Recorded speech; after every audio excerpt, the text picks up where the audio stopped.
When smart people don't join politics, who becomes our Prime Minister? The stupid people lah. Hai guys, selamat kembali ke channel Abharism. Hari ni, jom kita borak pasal betapa bangang dan dungunya seorang mamat kat sebelah ni.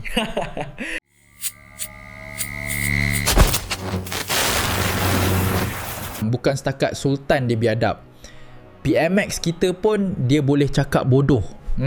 Korang tengok balik video ni. I want to tell you here why we have stupid ministers.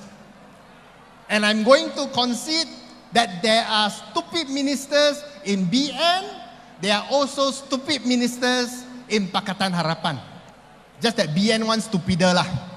But there are stupid ministers everywhere. Why?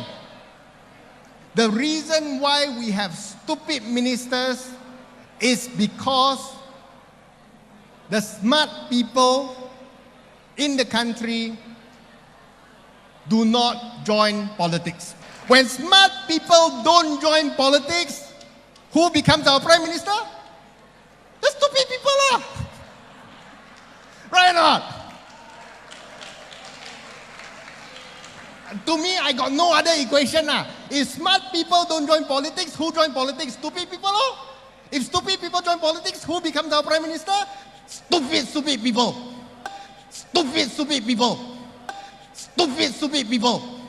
So, korang rasa mamat sampah ni masih layak ke jadi MP atau patut buang negara je?